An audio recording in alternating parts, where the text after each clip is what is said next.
नमस्कार दोस्तों, मेरा नाम संजय है। मैं एक शराबी हूँ। हाँ संजय दादा। नमस्कार संजय दादा। ईश्वर की कृपा एक साथ और ये सुंदर प्रोग्राम के माध्यम से मैं आज सोबर हूँ, खुश हूँ और एक अच्छा जीवन व्यतीत कर रहा हूँ। तो सबसे पहले तो मैं अपना आभार देना चाहूँगा Indore group, hope group Indore को और नव प्रकाश ग्रुप जाबलपुर को, कि मुझे ये चांस दिया, ये मौका दिया कि मैं अपनी अनुभव आप लोगों के साथ साझा कर सकूं, कुछ सर्व करने का जो मुझे मौका मिला है। And special thanks to Anil ji and all the co-hosts, Rakesh ji, Ajay ji, all these people who have been actively involved in this, making this meeting successful, online meeting successful. क्योंकि ये जो मीटिंग है, ये एक तरह से अब तो मेरा होम ग्रुप ही होता जा रहा है। Every night I log in करता हूँ मैं और इसी मीटिंग में ही अपने आप को देखता हूँ और अपने आप को खोजता हूँ। और it's a wonderful feeling to be a part of this family. तो अगर मैं कुछ बोल सकूं और मेरे कुछ उसमें किसी भी एक भाई को भी कुछ मिल जाए तो मैं सोचूंगा मेरी आज की शेयरिंग सक्सेसफुल रही।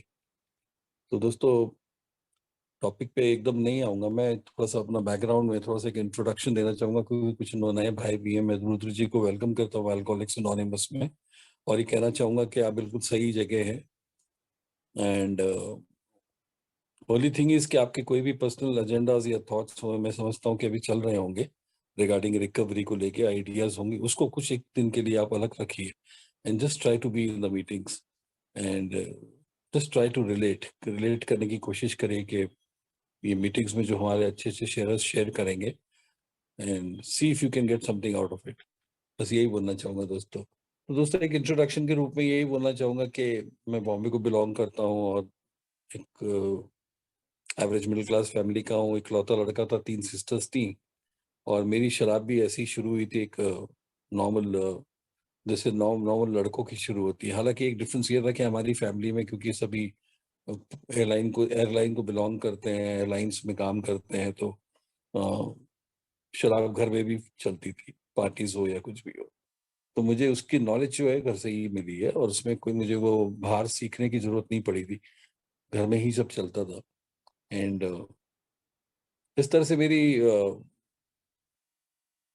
शुरुआत हुई। घर के अंदर ही हम लोग, कभी ओकेजन्स होते तो बच्चों को भी थोड़े थोड़े सिप पिला दिए जाते थे। तो ऐसे कुछ प्रॉब्लमेटिक नहीं था। कॉलेज में भी आ गया, कॉलेज में भी ऐसी कोई सिचुएशंस नहीं बनी। हालांकि कॉलेज में मैंने बड़े एक्सपेरिमेंटेशंस भी किए हैं, सिर्फ शराब ही नहीं थी और भी मैं वो लेता था, बट किसी हार्ड ड्रग्स नहीं किए। हाँ, मैरिजुआना या इस तरह की चीजें ट्राई करता था, बट उस पर कभी आया नहीं बिकॉज मेरा चॉइस फर्स्ट लव तो अल्कोहल ही रहा है।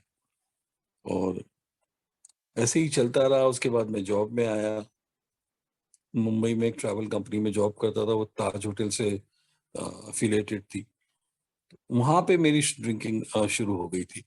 थोड़ी सी हार्ड लिकर भी शुरू हो गया था क्योंकि मेरे को डे नाइट काम करना पड़ता था। टूरिज्म इंडस्ट्री में था, सुबह शाम, मतलब मैं या तो एयरपोर्ट पे रहता था या होटल पे रहता था, इस तरह की चीजें रहती थी।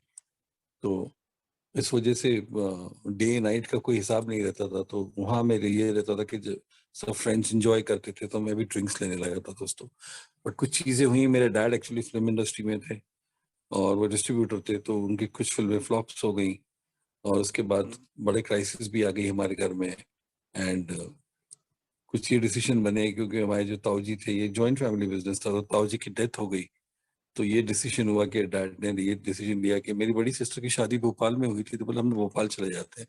तो हम सारा बिजनेस और ये प्रॉपर्टी वॉपर्टी वाइंड अप करके भोपाल आ गए थे और यहाँ मेरी ड्रिंकिंग अनशन शुरू हो गई थी। यहाँ मेरी राउंड द सुबह शाम ड्रिंकिंग शुरू हो गई बिकॉज अब पैसा भी था और इकलौता लड़का था और मेरे घर वालों को मैं इमोशनली मैनिपुलेट भी कर रहा था कि मैं यहाँ पे खुश नहीं हूँ, मैं बोर होता हूँ भोपाल में, मैं वापस बॉम्बे जाना चाहता हूँ, बॉम्बे की लाइफ को मिस करता हूँ। ये सब बातें कर करके उनको, उनकी इमोशनल वीक पॉइंट्स थी, क्योंकि मैं जानता था ये लोग कंसर्न थे कि ये यहाँ फिट होएगा कि नहीं होएगा भोपाल के कल्चर में। भोपाल एक छोटा सा कस्बा हुआ करता था उस टाइम पे, वे बैक इन 87 80, आज से 35 40 साल पहले। तो वहां मेरी ड्रिंकिंग रेगुलर होने लगी क्योंकि अब पैसा भी था मेरे पास काफी, मैं मेरे एक्सेस में रहता था। एंड मेरी ड्रिंकिंग बिगड़ती गई और लास्ट क्लास के 2 3 साल में तो ये हालत थी कि I was drinking round the clock. और फिर मुझे मेरा रॉक बॉटम आने लगा, मेरे पे एक बहुत बड़ा कर्जा हो गया। मैंने लेफ्ट राइट सेंटर बैंकों से पैसे ले रखे थे और मैंने उनको रीपे नहीं किया था, ये सोच के कि मेरे डैड के पास है, दे देंगे। और मैं सारा पैसा शराब में उड़ाता था, शो ऑफ करने में लोगों को कि मैं कितना रिच हूँ और ये हूँ। और जायज बात है, अगर मैं लोगों को फ्री में शराब पिला रहा हूँ और उन पे खर्च कर रहा हूँ तो वो वही बोलेंगे जो मैं बोलना सुनना चाहता हूँ। तो मुझे इस तरह के फ्रेंड्स भी मिले। और ऐसे करते करते दोस्तों एक स्टेज आया कि मेरी ड्रिंकिंग बिल्कुल ही बिगड़ गई। तो ये डिसीजन हुआ कि भाई ये सब कुछ बंद कर देते, क्योंकि बहुत बड़ा कर्जा हो गया। और ये वो स्टेज पे हमारा घर का हालत हो गई थी कि अ, अब ये सोच रहे थे कि नेक्स्ट क्या करें, क्योंकि बाहर से आए थे भोपाल से और सिर्फ 2 या 3 4 साल की बात है, उसमें ये सिचुएशन आ गई।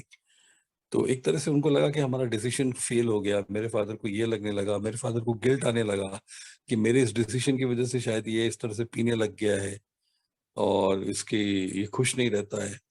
तो ये बहुत सारी चीजें एक साथ चलने लगी, वो जिसको कहते हैं ना अल्कोहलिज्म। साथ में उनको रिसेंटमेंट भी रहने लगा, क्योंकि वो मेरे पे निर्भर कर डिपेंड हो रहे थे। मैं इकलौता लड़का था और मैंने उनको एक विद इन 6 इयर्स उस सिचुएशन में लाके खड़ा कर दिया था कि अगर हम सारी प्रॉपर्टी बेच दें अपनी और सारा सब कुछ बेच भी दें तो भी हम वो लोन नहीं चुका सकते थे। ये सिचुएशन में आ गए थे, क्योंकि लोन का तो इंटरेस्ट का ग्राफ एकदम फास्ट चल रहा था मेरे ऊपर। ब्याज पे ब्याज, ब्याज पे ब्याज, वो लॉन्ग टर्म से उसका रिपेमेंट ही नहीं हुआ था और वो बढ़ गया था एकदम। मैं शराब छोड़ना चाहता था, नहीं छूट रही थी। वो कहते हैं ना, वो पॉइंट आ गया था कि मैं ना शराब को कंट्रोल करके एंजॉय कर पा रहा था और ना ही मैं उसको इंटायरली क्विट कर पा रहा था। तो वो जंपिंग पॉइंट हर आदमी के शराबी के जीवन में आता है, वही मेरे जीवन में भी आया, जहाँ वो शराब के साथ भी अब जीवन नहीं दिख रहा था और शराब के बिना भी जीवन नहीं दिख रहा था। एंड उस पॉइंट पे मुझे एक का मैसेज मिला, थैंक गॉड, एक लेडी के थ्रू मिला। वो एक वेस्ट जर्मनी की लेडी थी, वो हमारे यहाँ पे एक सेंट मेरी स्कूल है, वहाँ पे चर्च में बैठा करती थी। वहीं से मुझे वो एक का मैसेज मिला और मैं सोबर हुआ। I cut it very short story, short कर देता हूँ। तो वहां से मुझे एक का मैसेज मिला और वहां से मेरी जर्नी शुरू हुई दोस्तों। और मैं शराब से दूर रहने लगा दोस्तों। दोस्तों दूर तो रहता था मैं, लेकिन साल भर ऐसा रहा कि क्योंकि बिल्कुल ही नया था मैं इधर ए में, मुझे ए के बारे में पता नहीं था। वो लेडी 3 4 महीने बाद चली गई थी, मैं अकेला था भोपाल में, यहाँ कोई ग्रुप नहीं था। इनफैक्ट यहाँ ग्रुप क्या, इन पूरी इंडिया में ही ज्यादा ग्रुप्स नहीं थे। जीएसओ भी नया नया बना था, तो ये हालत सिचुएशंस में थे। तो एक आध साल में कुछ लोग आते थे जाते थे, आते थे जाते थे, कुछ मेंबर्स रुक गए। तो उन लोगों ने बोला तुम एक काम करो, तुम्हारी जो परिस्थिति हो रही, क्योंकि मैं एकदम रेस्टलेस इरिटेबल डिस्कंटेंट रहता था, तो उन्होंने बोला एक काम करो तुम एक आध स्पॉन्सर ले लो। और स्पॉन्सर क्या होता है ये भी मुझे नहीं मालूम था। तो फिर मैंने उनसे पूछा तो उन्होंने बोला तो अब भोपाल में किसको स्पॉन्सर ले, भोपाल का तो कोई मेंबर ही नहीं था, वो मैं ही पहला मेंबर था जिसको ये मैसेज मिला था। तो मेरे ऊपर वो लेडी थी, तो वो तो चली गई थी, तो अब किसको लूं स्पॉन्सर, ये वो सोचता ही रहता था, प्रेयर करता था। और अचानक वो मेरी प्रेयर भगवान ने सुन ली और मैं एक कुछ लोग मुंबई से आए थे और ये बड़ा खुश मिजाज क्राउड था। और ये ये वो आदमी लोग थे जिनको मैंने, इन प्रिंसिपल्स को मैंने, तो जो स्लोगन्स पे अपनी रिकवरी कर रहा था फर्स्ट ईयर की, बस जो रिगरस ऑनेस्टी की बात कह लो या सरेंडर की बात कर लो, इनको देख के मुझे लग रहा था कि ये लोग है ना बिल्कुल उसको जी रहे और खुश थे। उसमें से एक मेरे स्पॉन्सर भी थे जो बाद में मेरे स्पॉन्सर बने। वो उसमें के इंसान थे कि वो एक बहुत बड़े इमोशनल प्रॉब्लम से गुजर रहे थे। उनकी मैरिटल लाइफ कोलैप्स हो रही थी, उनकी वाइफ, वो सेपरेशन उसमें थे। लेकिन उसके बाद भी यार वो आदमी बहुत खुश था, बहुत ही इंजॉय कर रहा था। और मेरी उनसे मुलाकात हुई तो मैं बहुत इम्प्रेस था उनसे। तो मैंने उनसे बोला कि आप मेरे स्पॉन्सर बनेंगे, तो उन्होंने बोला कि मैं बिल्कुल बनूंगा, लेकिन मैं तो अपने आप को इंट्रोड्यूस करना चाहूंगा। तो और तुम मुझे अपने आप से इंट्रोड्यूस करो, तुम अपनी स्टोरी बताओ, मैं अपनी स्टोरी बताता हूँ। दोस्तों उसने अपनी स्टोरी बताई मुझको और मुझे कुछ कुछ तो खाली उनकी शेयरिंग से मालूम था, लेकिन डिटेल में उन्हें बताई, अपनी सारी शेयरिंग करी। और मैं भी अपनी, फिर उसके बाद मैंने भी अपनी स्टोरी सुनाई उनको। फिर उन्होंने बोला कि हमारे पास एक 12 स्टेप प्रोग्राम है, अगर तुम उसके लिए विलिंग हो, if you ready to any go to any length, तो I can offer you sponsorship, क्योंकि यही उसका सोल्यूशन है। मैं बहुत सारी बातें हुई हैं, लेकिन मैं उन सब बातों को अवॉइड करते हुए आगे जा रहा हूँ, because we have another speaker also and he is a very good speaker, Nirmal. तो मैं उसको सुनना चाहता था। तो उसके बाद मैं बॉम्बे गया और I started on my programme. देखिए दोस्तों, मैंने अपनी हार तो मान ली थी शराब के सामने, क्योंकि मैंने हर वो पेन देखा है, मैंने हर वो डर देखा है। मैं उस एटीट्यूड तक को भी अपना लिया, मेरे अंदर आ गया था कि मेरे को ये लगने लगा था कि अब मेरे साथ कोई बहुत बड़ा काम होने वाला है।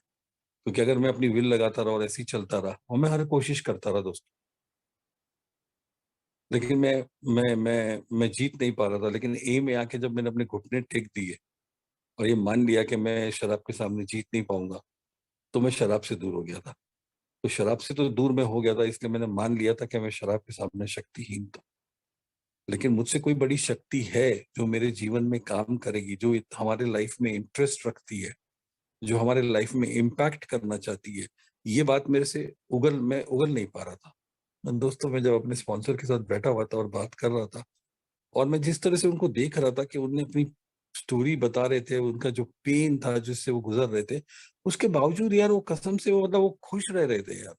और वो उनके उनके चेहरे पे कोई शिकन नहीं थी, और वो नॉर्मल बातें कर रहे थे, और उनके जीवन में एक होप था, एक बढ़िया सा होप चल रहा था कि लाइफ फिर भी बहुत खूबसूरत है और बहुत खूबसूरत हो जाएगी आगे जाके। तो वो चीज ने मुझे ना अट्रैक्ट किया। और वहां मैंने उनको बोला कि मैंने अपना फियर उनके सामने रखा कि मैं नहीं समझता कि ये शक्ति, उच्च शक्ति मेरे जीवन में काम करेगी। क्योंकि मैंने बहुत सारे उल्टे सीधे काम कर्म करके आया हूँ, और मैं तो खुद ही उनको रिजेक्ट करके आया हूँ। मैं से बड़ी शक्ति को, मैं एक तरह का एग्नोस्टिकली इंक्लाइंड इंसान था। मैं ये मानता नहीं था कि ऐसी कोई, ये जो नॉलेज है ना, ये जो कि कोई भगवान होता है, ये मेरे जीवन में नहीं था। मैंने उनको रिजेक्ट कर लिया था कि ये मेरे जीवन में नहीं काम करेंगे। क्योंकि मैंने बहुत सी ऐसी चीजें करी थी पीने के दौरान, सिर्फ लोन ही नहीं, बहुत सारी ऐसी चीजें कर ली थी, और एक भारी गिल्ट कि मैंने अपने पेरेंट्स के साथ बहुत गलत कर दिया और अपनी फैमिली के साथ बहुत गलत कर दिया। ये लेके मैं जी रहा था। तो मैं बोला था ऐसे ऐसे पापों को कोई कोई भी शक्ति माफ नहीं करेगी, कोई भी शक्ति हमारे जीवन में नहीं आएगी। तो उसने बोला मुड़ के देख ले यार, तुझसे बदतर कंडीशन में लोग इधर आए। और मैंने देखा यार कि कई लोगों के बारे में, मेरे को जो स्टोरी मैंने सुनी थी, जो ए के मेंबर्स आते थे वो बताते थे, तो कोई जेल से निकल के आया है, कोई कुछ करके आया, लेकिन आज वो खुश थे, रिकवरी में थे, और बोले थे तुमसे ऊंची। तो मुझे वहां से होप जगने लगे थे कि यार जब जीवन में इनके काम कर सकती तो मेरे क्यों नहीं कर सकती यार। और यहाँ तो सामने बैठा हुआ एक जीता जागता उदाहरण था कि जो वो मेरा स्पॉन्सर हमेशा बोलता है कि फॉर सम स्ट्रेंज रीजन हम शराबियों के साथ हम डिजर्व नहीं करते हैं, उसके बाद भी वो हमसे जो बड़ी शक्ति है ना, वो हमारे जीवन में आती है, और वो कंसर्न्ड है हमारी लाइफ के से, और वो काम करती है दोस्तों। तो वहां जाके वो मेरा ओपन माइंडेडनेस आया, मैं थोड़ा सा ओपन अप हुआ, and I came to believe कि हाँ, है कोई शक्ति जो मेरे जीवन में भी काम करेगी। अगर जो इनके पास है वो मुझे भी मिलेगा, जैसा ये आज महसूस कर रहे हैं, कल मैं भी ऐसा ही महसूस करूंगा। तो दोस्तों, मैं इस पॉइंट पे आया, और ये छोटी मोटी सी एक विलिंगनेस थी मेरे भीतर, इससे ज्यादा कुछ नहीं था, कि हाँ है कोई शक्ति जो काम करती है और करेगी।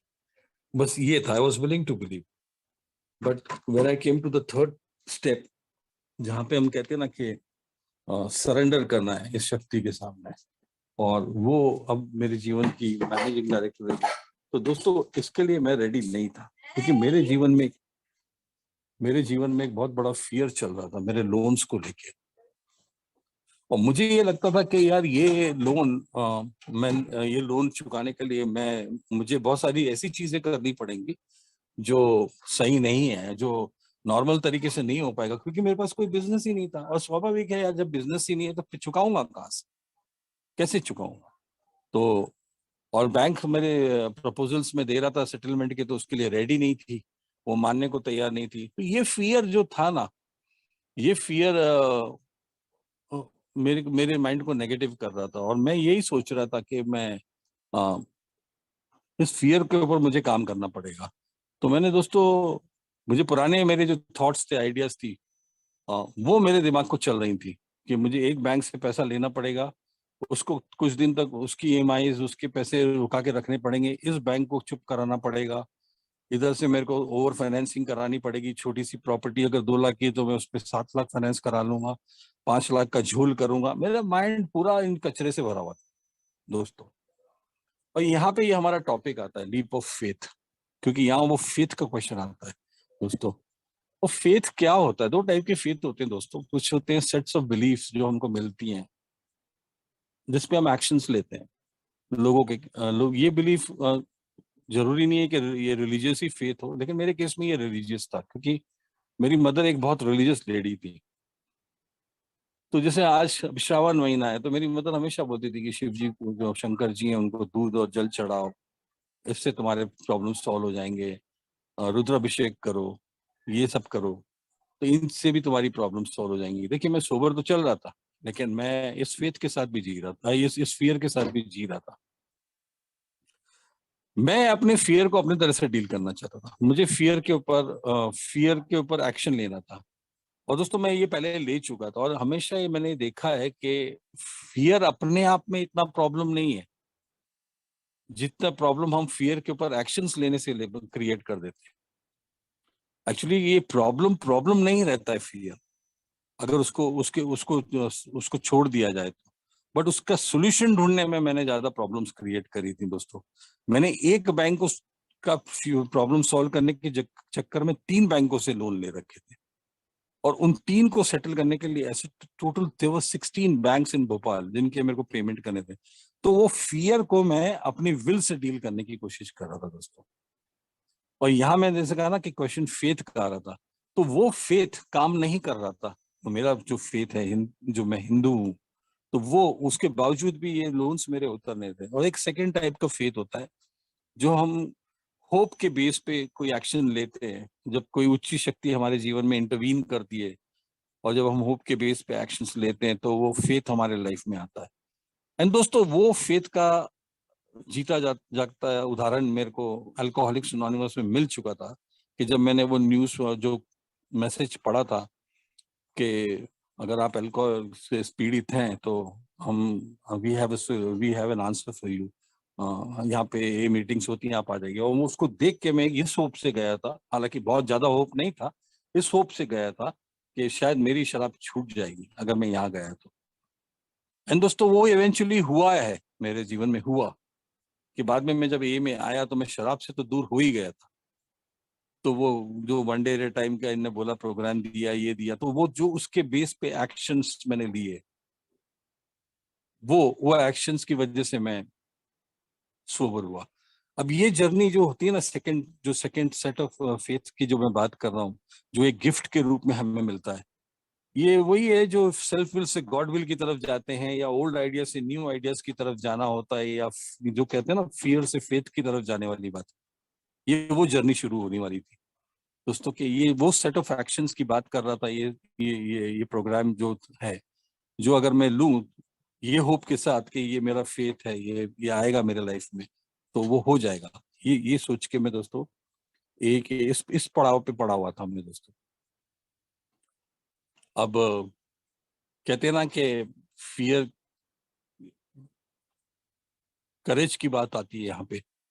अब करेज का मतलब, मुझे लगता था कि करेज वो होता है कि जो लोगों के दिल में डर नहीं होता है, जो उन लोग करेजियस एक्शन लेते हैं, वो होता है दोस्तों। ऐसा नहीं था। ए में आया, ए की विजडम मिली, मेरे स्पॉन्सर की विजडम मिली, पता चला करेज वो नहीं होता है दोस्तों। करेज वो होता है, उसने बताया, कि जो आप फियर के फेस में एक्शंस लेते हैं। जैसे कि गांधी जी हैं, ये नेल्सन मंडेला हैं, या मदर टेरेसा हैं।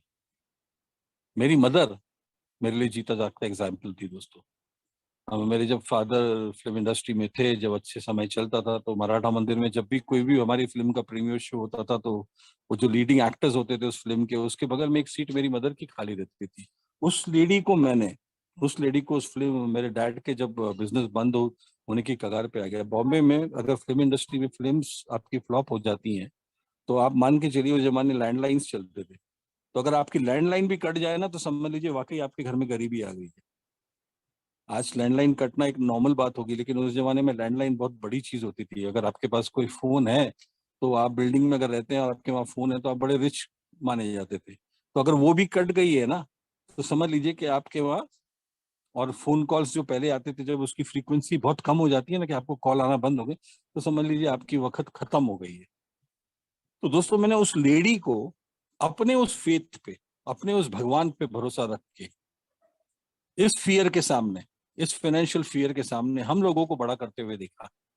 उसने पूरे जीवन में, आने वाले बाकी के जीवन में, सिर्फ 3 या 4 साड़ियां मैंने उसको देखी पहनते हुए। लेकिन दोस्तों उसने हम लोगों को बना दिया। हर सिस्टर, मेरी सिस्टर आज नेदरलैंड्स में है, she is working as a director with Wipro. सबको बना दिया उस लेडी ने। वो सिर्फ उसका फेथ था। उसके पास पैसे नहीं थे, उसके पास नॉलेज नहीं थी, उसके पास लिटरेसी नहीं थी, लेकिन वो she was the most educated lady in this world because she taught me a lesson कि कुछ भी हो जाए, कितना भी बड़ा फियर सामने क्यों ना खड़ा हो, बट अगर तुम्हारा विश्वास अटूट है तो वो जीतेगा। और वो लेडी ने वो करके दिखाया था दोस्तों। वो मेरे सामने वो जी रही थी उसको, और वो छोटी मोटी फेथ तरीके से जी रही थी उसको। वो कभी वो संतोषी माता के उपवास रखती थी, अपने 9 दुर्गों के पाठ करती थी, उपवास रखती थी। ऐसा ये उनका फेथ था दोस्तों, उस पे जिया। और ये सब लोगों में कॉमन क्या था मालूम है भाई साहब? मैं आपको बोलना चाहूंगा, वो चाहे वो गांधी जी हो, चाहे नेल्सन मंडेला हो, या चाहे जो भी हो, या मेरी मदर हो, वो सब में एक चीज कॉमन ये थी कि अगर इनके जीवन में ये फियर नहीं आया होता ना, तो ये फेथ भी नहीं होता उनमें, ये करेज नहीं होता। तो fear was the component of the courage. वो फियर उनके करेज का कंपोनेंट था दोस्तों। और उस फियर में भी वो वर्चुअस एक्ट्स कर रही थी, गॉड बेस्ड एक्ट्स कर रही थी। मेरी मदर ने किसी से हाथ नहीं फैलाया, किसी के सामने हाथ नहीं फैलाया कि मेरे बच्चों के लिए ये करना है वो करना है। मैं नो डाउट बोलना चाहता हूँ, वो पीरियड में हमने बेस्ट ऑफ द चीजें नहीं देखी होंगी, बट मैं उन्हें ये इंश्योर किया कि जिस स्कूल में हम पढ़ते थे वो बेस्ट स्कूल था उस टाइम पे। आज वो लीडिंग एक्टर्स कुछ निकले उस स्कूल से, अजय देवगन और ये, बट वो उनने वो स्कूल में ही हमें रखा। उनने चल के मार्केट से सब्जी लाना शुरू किया दोस्तों। टैक्सीज बंद कर दी, बहुत सारी चीजें मैं जो बोलता हूँ ना, नहीं, वो सब बंद कर दी। बट वो वर्च्यूअस एक्ट्स, वो एक्ट होते हैं ना, गॉड बेस्ड एक्ट्स, वो किए उनने। और दोस्तों हम लोगों को बड़ा किया। तो ये इसलिए था क्योंकि इनकी लाइफ में ये फियर था कि मेरे बच्चे कोलैप्स हो जाएंगे इस पीरियड में अगर ये, क्योंकि हमारे वो फॉर्मेटिव ईयर्स थे, बनने वाला टाइम था हमारा, जब एक बच्चा ईगो डेवलप करता है, कंपेयर करता है अपने आप को दूसरे से। तो उनने हमें कोई कमी आने नहीं दी। अगर मेरे फ्रेंड्स अगर कोई इंपोर्टेड रबर लेके आते थे तो वो मेरे लिए भी वही रबर लेके आती थी। ये वो लेडी है दोस्तों। कहते हैं ना, वो जितनी चादर हो उतने पैर पसेर, वो उनके लिए, खुद के लिए रखा। She was hard on herself but considerate of the others. ये दैट वाज अ फेथ दोस्तों। और वो उस पे हमको उनने बड़ा किया। और इसलिए तो कहते हैं ना कि हमारी फेलोशिप में चाहे 20 लोग झूठ बोल रहे हो, एग्जैजरेशन चल रहा है, डिस्टॉर्शन चल रहा है, लेकिन अगर ये 2 आदमी भी सच पे जी रहे हैं और सच बोल रहे हैं तो वो ग्रुप महान माना जाता है। वो ग्रुप पार हो जाएगा। क्योंकि यहाँ तो एक ही इंसान था जिसने पूरे परिवार को इंटैक्ट रखा था, और मेरे फादर को उन्हें धीरे धीरे उसमें से निकाला। और दोस्तों फिर से हम लोग ने अपनी सोसाइटी में इज्जत रिगेन करी। बट मैं बोलना ये चाह रहा हूँ कि अगर ये फियर उनके जीवन में नहीं होता तो ये करेजियस एक्ट्स वो ले नहीं पाती। और because of this virtuous courageous acts जो उनने लिए इतने सारे जीवन भर, उनका फेथ रिज्यूम हो गया था उनकी लाइफ में दोस्तों। और यहाँ जाके बहुत इंटरेस्टिंग चीज सामने आती है कि ये आती है कि लोग बोलते हैं फेथ फियर का ऑपोजिट फेथ होता है, या फेथ का ऑपोजिट फियर होता है। दोस्तों मैं यहाँ आपको बोलना चाहूंगा कि ये सिचुएशन को देखने के बाद तो ये लगने लगा मुझे, और बाद में इवेंचुअली हमारी बुक ने भी ये कहा कि फियर ही फेथ होता है, फियर ही बिलीफ है। बट द प्रॉब्लम ये नहीं था कि ऑपोजिट का या एब्सेंस का, वो फेथ मुझे दिख नहीं रहा था क्योंकि मेरा फेथ गलत चीजों में था। वो मुझे दिख नहीं रहा था। It was absent in my, it was not visible to me. I was not able to see look at it, क्योंकि it was in wrong things. मैं गलत तरीके से जीना चाह रहा था, मैं इमोरल जीवन जीना चाह रहा था, बेईमानी करके अपना लोन चुकाना चाह रहा था। एंड ये बुक बोलती है कि if I am ready to take virtuous acts, तो वो फियर अपने आप, वो आपका आपका आपका जो डायरेक्शन है वो फियर से हटके फेथ की तरफ चला जाएगा। क्योंकि it was just a matter of being directed to the right place. मैं मिस डायरेक्टेड था दोस्त। मैं इन्हीं चीजों में लगा हुआ था, मेरा मन यही बोलता था, गुंथाड़े चलाता था। और जबकि मेरे को अपना फेथ अपने एक उच्च शक्ति में, क्योंकि ये चीज मेरे जीवन में थी नहीं, मैंने ये एक्शंस लिए नहीं थे दोस्तों। और मैं जब इसके लिए जब मैंने वो डिसीजन लिया कि नहीं, I am ready to do it, I am ready to take it, because I was now on a different basis मतलब अब नए बेसिस पे था। अब मुझसे कोई बड़ी शक्ति मेरे लाइफ में चलाने का मैंने डिसीजन लिया था। He is the managing director, मैं उसका एजेंट हूँ, मैं he is the father, I am the son. तो ये डिफरेंट बेसिस पे मेरे को जीना था दोस्तों, और मुझको अलाउ करना था कि वो मेरे थ्रू अपने आप को एग्जिबिट कर सके दोस्तों। बहुत बड़ी चीज है, बहुत पावरफुल चीज है कि कोई बड़ी शक्ति अब मेरे थ्रू अपना एक्सप्रेशन करेगी दोस्तों। पर दिक्कत क्या थी कि कहीं ना कहीं मैं अपनी इमोरलिटी को छोड़ने को नहीं तैयार था, अपने डिफेक्ट्स जिसको हम कहते हैं वो छोड़ने को नहीं तैयार था। जब मैं विलिंग हुआ और जब मैंने सरेंडर किया तो I was ready to take the other steps, और उन अदर स्टेप्स के थ्रू मुझे दिखने लगा कि मेरा ऐसा कौन सा पार्ट है जिसने मुझे इस डिसीजन के लिए सबसे ज्यादा ब्लॉक किया था, इस सरेंडर में सबसे ज्यादा मुझे ब्लॉक करके रखा था दोस्तों। मुझे मेरी सेल्फिशनेस दिखने लगी, मुझे मेरी डिसऑनेस्टी दिखने लगी, मुझे मेरी जेलेसी दिखने लगी, मेरी दूसरे लोगों के प्रति दुर्भावनाएं जो मेरे अंदर भरी हुई पड़ी थी, नेगेटिविटी थी, मेरी सेल्फ पिटी जो थी, वो सब दिखने लगी दोस्तों, सब दिखने लगी। In my 4th and 5th step ये मैंने शेयर किया अपने स्पॉन्सर के साथ, एंड बिलीव मी मुझे कोई लाइट वाइट नहीं दिखी, और मेरे स्पॉन्सर भी इसी तरह की कुछ शेयरिंग करते हैं कि हमें भी लाइट नहीं दिखी। तो और मेरे स्पॉन्सर ने भी यही शेयर किया था। लेकिन हाँ, डेफिनेटली मैं ये बोलना चाहूंगा कि मेरे को वो नॉर्मल जीवन जीने के लिए वो हल्कापन जरूर 5th स्टेप में आके दिखने लगा दोस्तों। And now I got that freedom, अब मुझे वो फ्रीडम मिलने लगी थी दोस्तों। Freedom from my resentments, freedom from my defects, अब वो उनकी फ्रीक्वेंसी इंटेंसिटी से मुझे फ्रीडम मिलने लगी दोस्तों। And I was able to take better decisions, and because I was able to take better decisions, I was able to take better actions also, successful actions लेना शुरू कर दिया दोस्तों। मैंने अपने अमेंड्स करना शुरू कर दिया। I went again to my bank and approached him, और इस बार सेटलमेंट हो गया, 14 लाख से 6.5 लाख पे आ गया। एंड दोस्तों वो जब सेटलमेंट हुआ तो मेरा एक 50% अमाउंट मेरे लाइफ से निकल गया। सुबह भी एक मेंबर से शेयर कर रहा था ये सारी बातें, एंड वही शायद मेरी शेयरिंग में इसीलिए आ रहा है। एक लंबा चौड़ा अमाउंट मेरे लाइफ से निकल गया, and now I could see that success. यार वो जॉय ऑफ लिविंग जो थी ना, अब आने लगी। जो आत्मा हमारा जो जो टूटी हुई जो आत्मा थी ना मेरी, अब वो जुड़ने लगी, एक होल होने लगी। बिकॉज नाउ हमारी आत्मा इसी जॉय पे जीत लीड करती है। पैसों की बात नहीं कर रहा हूँ, that success that you see, जो अनएक्सपेक्टेड रिजल्ट्स जो हमारे जीवन में आने लगते हैं दोस्तों, वो जो आने लगे ना, तब में वो वापस से किक बैक करने वाली जो फीलिंग आती है ना, you are bouncing back in life. अब लोगों की आंखों में आंखें मिला के देखना, उस सुबह की रोशनी बिल्कुल सही लगती थी, वो गो गेटर हो गया था यार। सुबह उठते ही ये अभी जाना है, ये काम करना है, वो करना है, वो करना है, इस तरह की फीलिंग्स, यू गेट दैट, ये बिकॉज ऑफ दिस प्रोग्राम दोस्तों। ये आने लगी after doing the 9th step, because half the promises half way पूरी होने लगी थी। अब ये रियलाइज होने लगा यार कि ये लोन जिस तरह से पता नहीं चला कैसे हो गया, ये लोन उतरा कैसे, ये समझ में नहीं आने लगा। I could feel the presence of a higher power in my life. वो कहा था ना मैंने दोस्तों कि जब आप होप पे बेस करके कुछ एक्शंस लेते हैं और कोई उच्च शक्ति आपकी लाइफ में इंटरवीन करती है, तो जो फेथ आपका वापस आता है, उसकी बात हो रही है दोस्तों।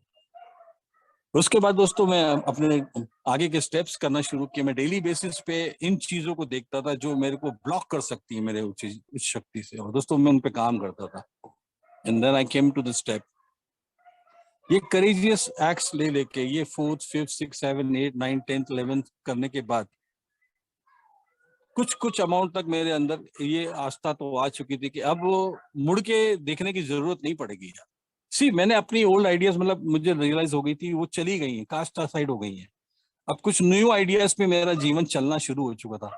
एंड दोस्तों फेथ वही जब ही आता है जब आप पुरानी जो आइडियाज जो आपके लाइफ में वर्क नहीं करती हैं, जब आप उसको छोड़ देते हो और न्यू आइडियाज पे वर्क करते हो और उसमें सक्सेस पाते हो, तो आपका फेथ वापस आ जाता है। और दोस्तों वो मेरे साथ होने लगा इस स्टेप्स के थ्रू, इन स्टेप्स के थ्रू, ये प्रोग्राम के माध्यम के थ्रू, स्पॉन्सर के माध्यम के थ्रू ये होने लगा। It definitely took some time, but होना शुरू हुआ दोस्तों। एंड देन इसी फेथ ने वो चिंगारी लगाई that I have to pass it on to somebody else, ये मुझे देना पड़ेगा दोस्तों। हमारे यहाँ कहते हैं ना दोस्तों कि if you want to keep it, अगर आप इसको रिटेन करना चाहते हो तो आपको दूसरे को देना पड़ता है। मैं कहता हूं नहीं सर, ऐसा नहीं है। You don't have it till you don't give it. आपके पास तो है ही नहीं जब तक आपने दिया नहीं है। Only have it when you have given it to others. मालूम क्यों? क्योंकि the more you will give it to others ना, the important your own faith will become to you. दोस्तों, जितना ज्यादा आप दूसरों को देंगे ना, उतना ज्यादा आपका फेथ आपके लाइफ में इंपॉर्टेंट होता जाएगा आपके। एंड दोस्तों, ये मैं दावे के साथ बोल सकता हूँ कि जो जो सर्विस वर्क में इन्वॉल्व है, उनको ये फीलिंग रिपीटेडली आती है कि the more they are serving others, the more important their own faith is become to, उतना ज्यादा इंपॉर्टेंट उनका फेथ अपने लिए हो जाता है। और दोस्तों, इसी आस्था पे ये पूरी अल्कोहलिक्स एनोनिमस की मीटिंग टिकी हुई है।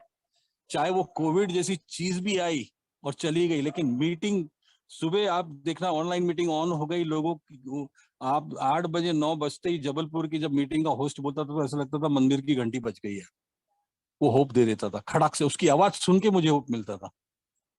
उस टाइम हमारे भोपाल की भी ऑनलाइन मीटिंग चलती थी, हमारे एक होस्ट हुआ करते थे, उसकी आवाज सुन के मुझे वो होप मिलता था जो एक मंदिर की घंटी में मिलता है। दिस इज, ये क्या, ये कोई इंसानी ताकत का है क्या खेल?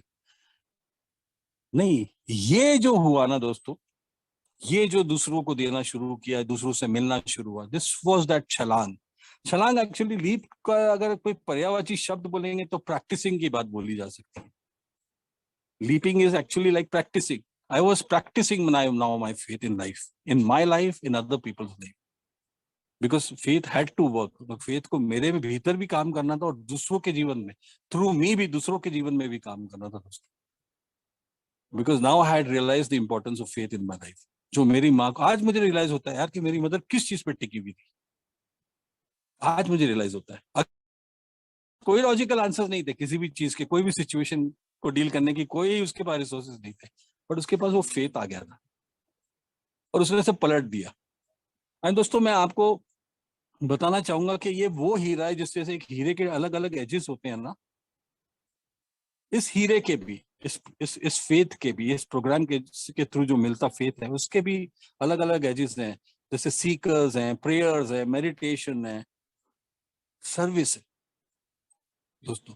और ये हीरा वो हीरा है कि ये जिंदगी भर आपके जीवन में चमकेगा। और मैं आपको गारंटी से बोलता हूं दोस्तों, ये नहीं आपके जीवन में हीरे की तरह चमकेगा, आप भी हीरे की तरह चमकोगे।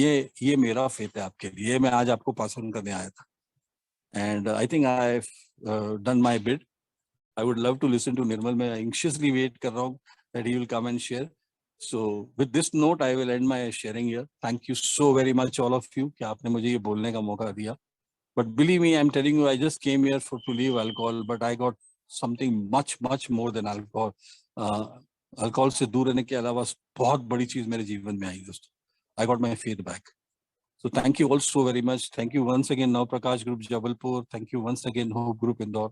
Thank you, Anil ji. Thank you everybody for allowing me to share.